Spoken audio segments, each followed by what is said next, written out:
The scorching afternoon heat made the asphalt shimmer as if it were about to melt. The small roadside gas station was usually a quiet stop for truckers and travelers, but today, the silence was shattered by the deafening roar of motorcycles. 6 men pulled into the station, their Harley-Davidsons vibrating under the relentless sun. The leader, a tall, muscular man with a wild red beard and a worn-out leather vest, stepped off his bike and tossed his helmet onto the seat. His name was Harlan Red Tully, a name that carried weight on these roads. Behind him were Boone, Jethro, Silas, Orrin, and Cass, each one looking just as rough as the next. Tattooed arms, biker cuts, and hardened stares. They weren't just some weekend riders. They belonged to a club that enjoyed making their presence known. On the other side of the station, a police cruiser sat parked. Leaning against it was a uniformed officer, arms crossed, watching the group as they spread out. His name was Xavier Braddock, a man with a commanding presence, his eyes sharp, his posture unwavering. Beside him, 2 German shepherds sat alert, their ears pricked forward. Rex and Havoc, K9s trained for high-risk situations.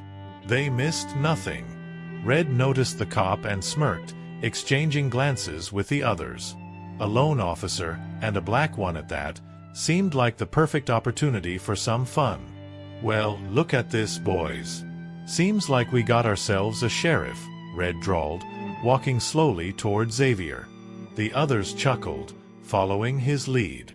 Xavier didn't react. He just stood there, his gaze locked onto Red. "Relax, man," Boone said, his tone fake friendly. "We're just here to fill up." "That's right," Silas added with a smirk. "But you look kinda tense. What's wrong? You nervous around us?" Rex and Havoc rose to their feet simultaneously, sensing the growing hostility. The laughter from the bikers died down slightly at the sight of the dogs standing at attention, but Red took a step closer, unfazed. "I bet those mutts are tougher than you," he sneered. "If you let him loose, you think they'd take us on?" Xavier narrowed his eyes. He had dealt with men like this before, guys who thought intimidation was power. But he knew better than to take the bait. "If I were you, I wouldn't push my luck." His voice was calm, controlled, and that only seemed to annoy Red more. The bikers started spreading out, forming a loose semicircle around Xavier. The tension in the air grew heavier. The dogs let out low, warning growls, their muscles tensed. And then, Red made a mistake. With a sudden movement, he jerked his hand forward in a mock punch, pretending to lunge at Xavier. It was the last provocation the dogs needed. The moment Red's hand shot forward, the air crackled with tension. Before he could even blink, Rex sprang into action, his powerful muscles coiling like a loaded spring before launching forward. His jaws locked onto Red's forearm with brutal precision, the sheer force knocking the biker off balance. At the same time, Havoc struck low, his teeth sinking into Red's leg, pulling him down like a predator taking down its prey. The weight of both dogs sent Red crashing onto his back, his breath coming out in a ragged, stunned gasp. The confidence drained from his face, replaced by wide-eyed terror. For a split second, the other bikers stood paralyzed, their bravado shattered like glass. The sound of Red's strangled shouts and the low, menacing growls of the dogs filled the air, drowning out the distant hum of passing cars. Boone's hand twitched toward his belt, but before he could even think of drawing a weapon, Xavier moved. His gun was already in his grip, steady as a rock, aimed directly at Boone's chest. "Don't."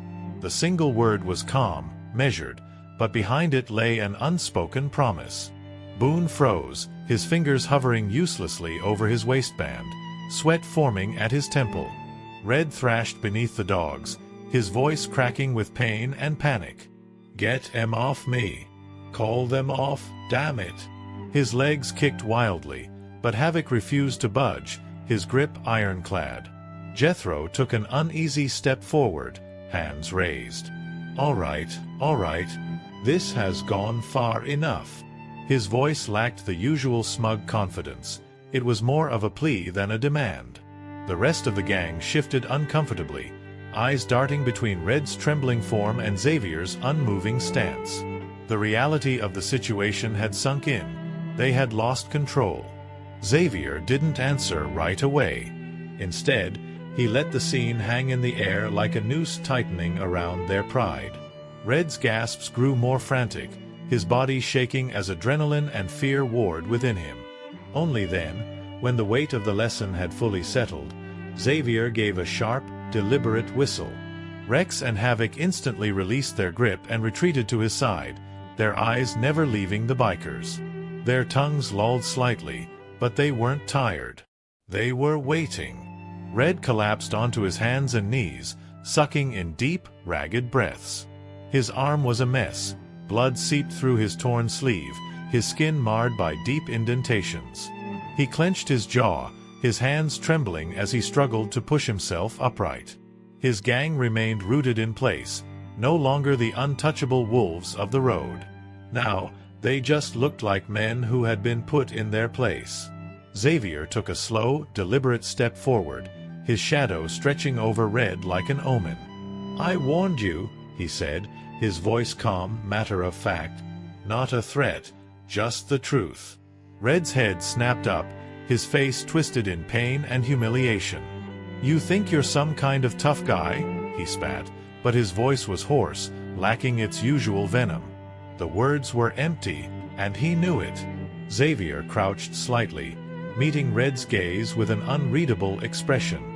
"No," he said simply, "but I know how to handle men who think they are." He let that linger, let Red feel it, before straightening and turning back to his cruiser. Rex and Havoc followed, but not before casting one last, knowing glance at the gang. One final warning.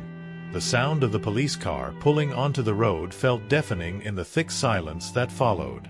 For the first time in his life, Harlan Red Tully didn't have a comeback. And he hated it. Red slumped against his bike, his breath still coming in ragged gasps. His arm was a mess. Blood seeped from the deep indentations left by Rex's teeth, staining his torn sleeve. His leg throbbed where Havoc had clamped down, the pain radiating up his body with every slight movement. But as bad as the wounds were, they weren't the real problem. The real pain sat deeper.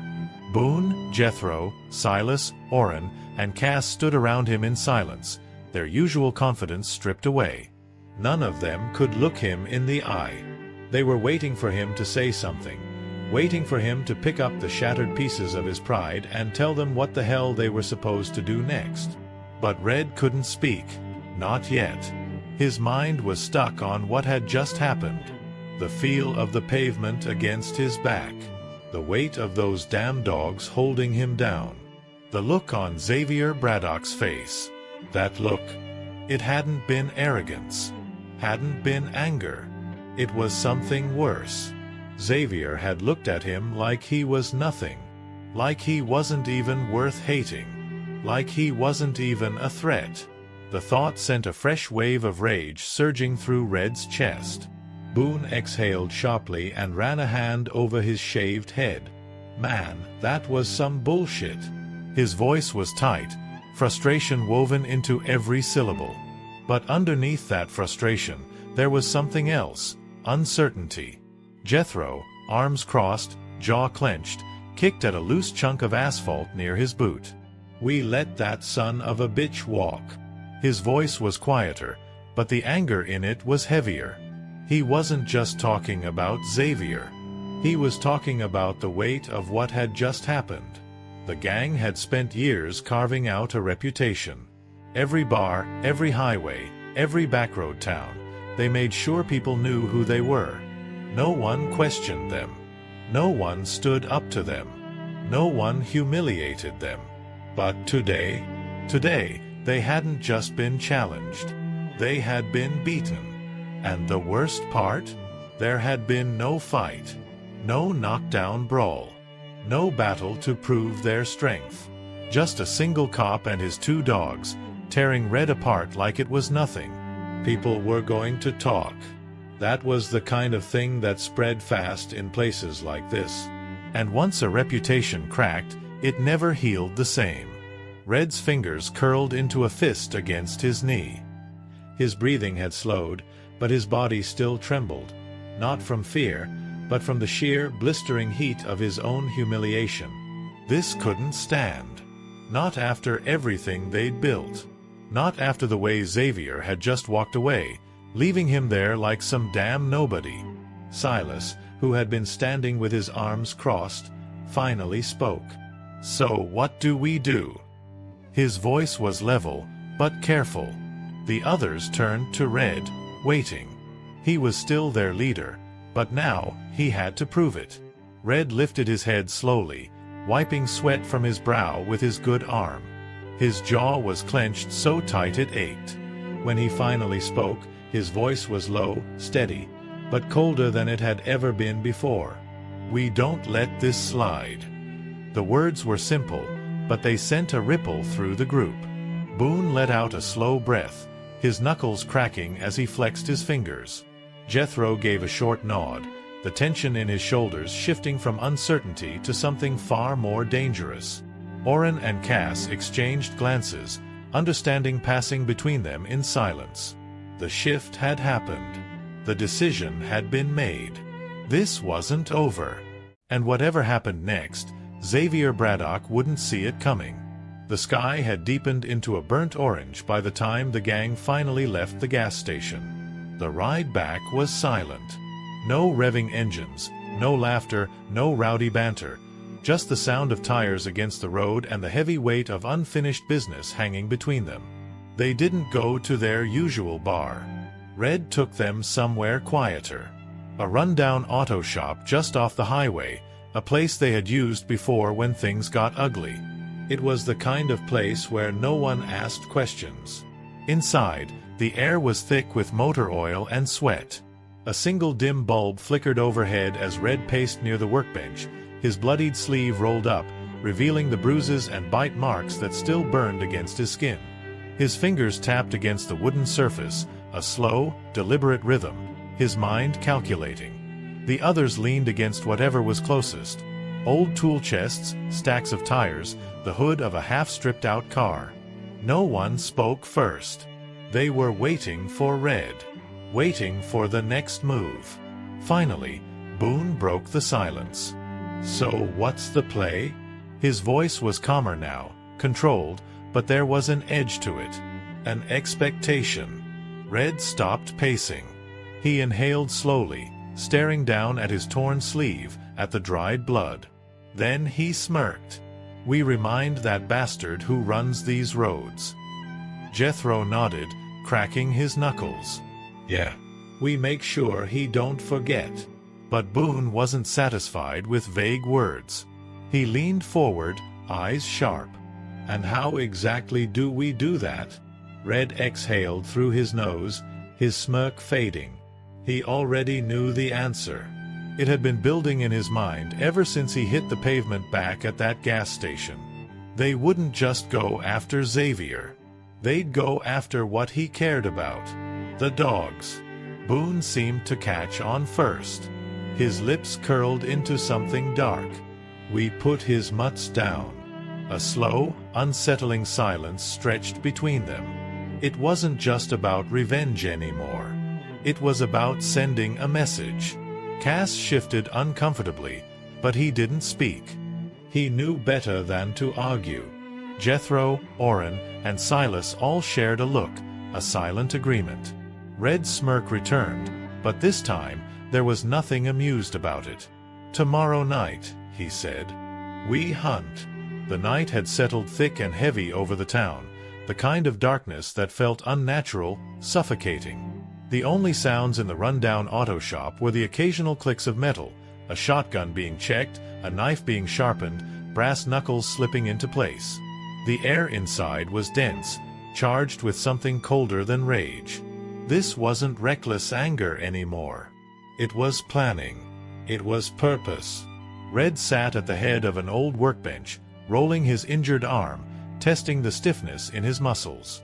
Pain didn't matter. Not anymore. The memory of hitting the pavement at that gas station, the weight of those damn dogs on his chest, still burned in his mind. Tonight, that ended. His voice was steady when he spoke. We do this right. No noise. No mistakes. The men around him nodded, their faces unreadable, their weapons gleaming under the flickering light. Boone let out a slow breath, his grip tightening on his shotgun. You sure about this? The question wasn't doubt, just one last check before they crossed the line. Red lifted his eyes to him, his stare like steel. You got a problem with it? Boone held his gaze for a moment before smirking and pumping the shotgun once. Didn't say that. The target was set. Xavier Braddock lived on the outskirts of town, a modest house with a fenced-off yard, perfect for training those dogs of his. No neighbors close enough to hear anything. No backup coming fast. It was the perfect place to teach him a lesson. Take the dogs. Kill them. Leave a message. The thought settled over the room like a storm cloud. No one questioned it. This wasn't just about revenge anymore. It was about proving a point. Jethro traced his knife along the edge of his boot, his voice low. Bet those mutts ain't so tough without their master. Boone chuckled, flexing his fingers. Hope they put up a fight. I owe him one. The laughter that followed was sharp, cold, not amusement, but anticipation. The decision had been made, and there was no turning back. Red tucked a folded map into his jacket, his lips curling into something that wasn't quite a smile. Tomorrow night, he said. We hunt. Outside, the wind stirred through the trees, rattling an old street sign just beyond the shop. The metal groaned, a sound lost on the men inside. They weren't listening. They didn't believe in bad omens. But maybe they should have. The night stretched long and still, the kind of quiet that felt too perfect, too intentional. Xavier Braddock had learned to recognize when silence meant something. He sat on his porch, his boots resting against the wooden railing, a cooling cup of coffee cradled between his hands. The usual night sounds were there, the distant chirp of crickets, the occasional rustling of leaves, but something was missing. His dogs had noticed it first. Rex and Havoc stood in the yard, bodies stiff, ears perked, their eyes locked onto the darkness beyond the fence. They hadn't moved in minutes. Xavier followed their gaze, scanning the dense tree line at the far end of his property. Nothing. But that didn't mean much. He had spent years in law enforcement, and if there was one thing he knew, it was that you don't always see danger until it wants to be seen. A slow breeze moved through the trees, rattling dry branches, but the dogs didn't flinch. They weren't reacting to the wind. They were waiting. Xavier exhaled, setting his mug down on the porch rail as he straightened. That uneasy feeling in his chest hadn't gone away. If anything, it had deepened. His property sat on the edge of town, far from the noise, far from trouble. Or at least, that's what it was supposed to be.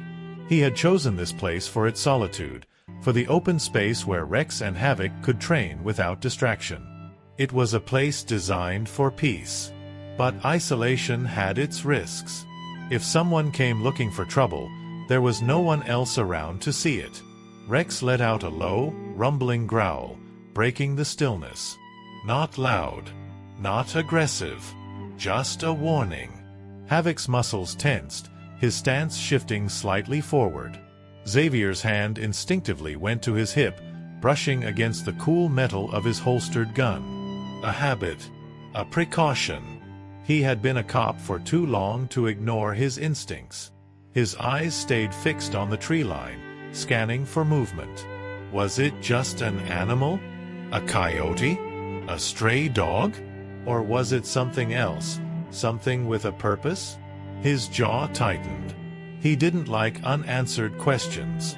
Stepping off the porch, he moved toward the fence, his boots crunching lightly against the gravel path. Rex and Havoc stayed close, their bodies pressed forward, ready. They were trained to act the second he gave the signal. But Xavier didn't give it, not yet, because he still didn't know what he was dealing with. He reached the fence and rested a hand on Rex's head, fingers pressing gently into the thick fur. "You feel it too, huh?" The dog didn't shift, didn't blink, just kept staring. Xavier narrowed his eyes, scanning the darkness once more. Still nothing. No movement. No sound. And yet, that feeling in his gut wouldn't leave. Something was out there. And whatever it was watching.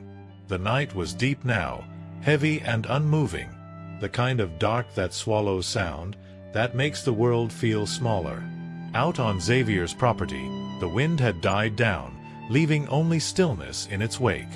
A stillness that didn't belong. He hadn't gone back inside. Something wouldn't let him. Instead, he stood by the fence, his fingers resting lightly on the wooden post, his eyes locked on the black mass of trees beyond the open field. Rex and Havoc hadn't moved either. Their muscles were tight, their breathing slow and controlled, but their ears twitched at every small noise, every shift of the wind, every rustling leaf. They weren't imagining things. Neither was Xavier. Out there, past the trees, someone was waiting. Farther down the road, hidden between patches of darkness, Red Tully and his gang crouched low, their bikes abandoned a quarter-mile back. They weren't taking chances. No roaring engines, no loud boots against gravel. This wasn't a fight. It was a hunt. Red adjusted his grip on the crowbar in his hand, his fingers flexing and tightening. His arm still ached from the bite, but pain had become fuel now. He could already see it in his mind. Xavier waking up to find his precious dogs slaughtered, his backyard painted red with their blood. The thought made his pulse steady, sharp with purpose. Boone was beside him, crouched low, his shotgun slung over his shoulder. "You sure they're out here?" he murmured, keeping his voice barely above a whisper. Red didn't answer at first. He didn't need to. He could feel it, that presence, that weight in the air. Xavier was out there. He knew. Jethro, a few feet away, pointed toward the faint glow of the house in the distance. "Lights are still on," he muttered. "He ain't asleep." Red smirked. Good. He wanted Xavier awake. He wanted him to know. The gang moved silently through the grass, spreading out. They had planned this down to the last detail. Surround the property, cut off any exits, and hit fast. No drawn-out fight. Just damage. Just pain. What they didn't know, what they had no way of knowing, was that Xavier wasn't just standing at the fence. He was waiting for them. The night stretched heavy over Xavier's property, thick with the weight of something unseen. But he could feel it. His heartbeat was steady, controlled. Too many years as a cop had trained him for moments like this. The waiting. The tension just before something snapped. The knowledge that a fight wasn't coming. It was already here. Rex and Havoc knew it too. They stood frozen beside him, their bodies coiled with silent energy, ears twitching at the faintest disturbances. They didn't bark. They didn't need to. Whatever was out there, they had already caught the scent. And then there it was. A subtle movement beyond the trees.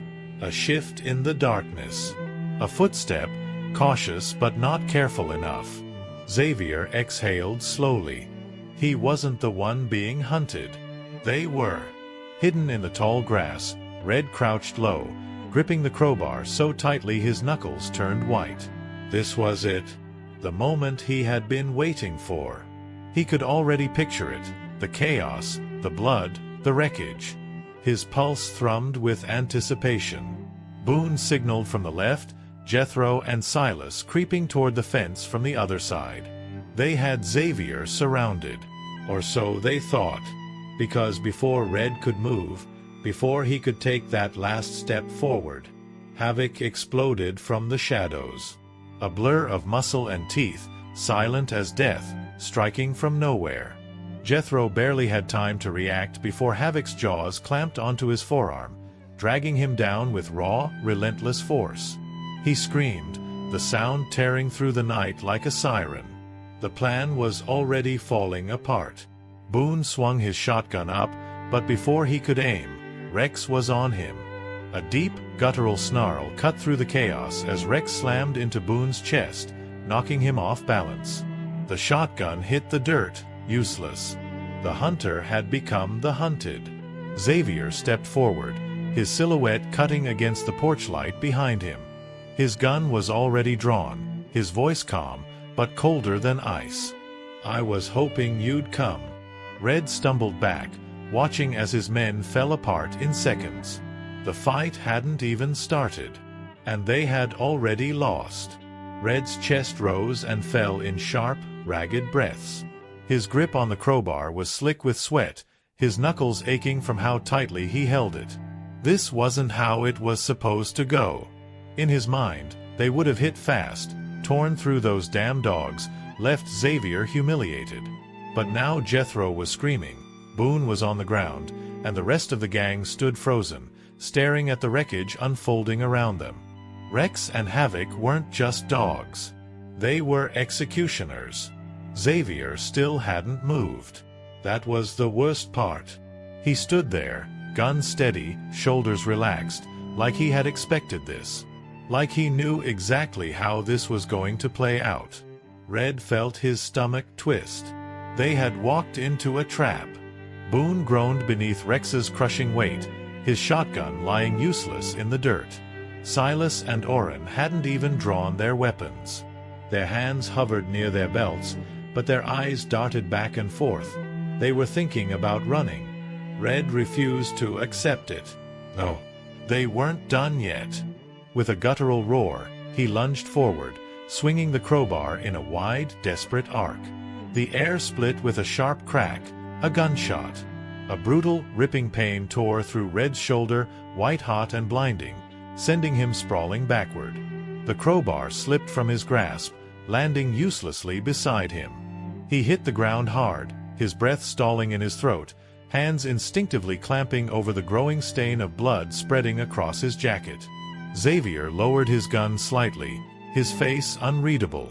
He stepped forward with slow, measured movements, his boots crunching against the gravel. "I warned you." His voice wasn't angry. It wasn't mocking. It was just a fact. Red blinked up at him, his vision blurring, his mind struggling to process the weight of what had just happened. He had lost.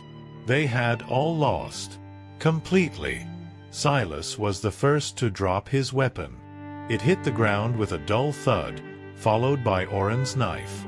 Boone stopped struggling beneath Rex's grip, his chest rising and falling in short, shallow breaths. The fight was over.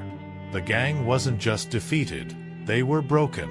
Red tried to move, to push himself up, but his arm wouldn't respond. His body had finally caught up with the reality his mind refused to accept. Xavier stood over him now, his shadow stretching long under the porch light. This wasn't just a fight. This was the end. And for the first time in his life, Red Tully had no way out. The night had gone still again. No shouting. No growling. No sounds of struggle. The only thing left was the heavy breathing of broken men and the weight of their own mistakes pressing down on them like a slow, crushing force. Red Tully lay on the ground, staring up at the night sky, the sting of failure sharper than the pain in his shoulder. His whole body throbbed, but the real wound, the one that cut deepest, was in his pride. Xavier Braddock stood over him, his shadow stretching long under the porch light. His gun was still in his hand, the barrel pointed down, steady, absolute. Boone and the others had gone still, watching, waiting, not sure if they were about to witness an execution or a warning. The dogs stood like statues beside their master, silent but ready, their breath slow, their bodies coiled like loaded springs. For a long moment, no one spoke. Red swallowed hard, his jaw clenched. He had never been afraid of dying before. He had been in fights, had knives pulled on him, had dodged bullets more times than he could count. But this was different. He wasn't in control. He had lost. And Xavier wasn't just another man on the street. He was the kind of man who didn't need to raise his voice to make his point. The kind of man who could end him right now, and sleep just fine afterward. Red's fingers twitched slightly in the dirt, itching to reach for his crowbar. But what was the point? He had nothing left. Even if he fought, even if he tried, he knew how this would end. The truth sat in his gut like a sickness. He wasn't the predator here. He was the prey. Xavier exhaled slowly. This wasn't the first time he had been in this position. In his years as a cop, he had seen men like Red before. Men who thought fear was a weapon until they were forced to taste it themselves. And he had put plenty of them down. The law didn't always work for men like Red. They didn't change. They didn't stop. So why not finish this? One pull of the trigger, and it would be done. The town would be safer. His dogs wouldn't have to worry. He wouldn't have to worry. He could see it in Red's face. The gang leader was expecting it. Hell, maybe even accepting it. Boone and the others weren't moving. No one dared. They had already lost. And Red knew it. But then, Xavier did something that none of them expected.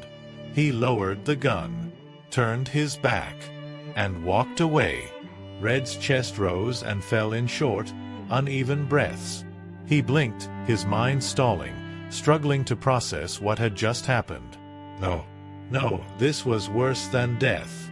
"You're not worth the bullet," Xavier said over his shoulder, his voice low, cold, final.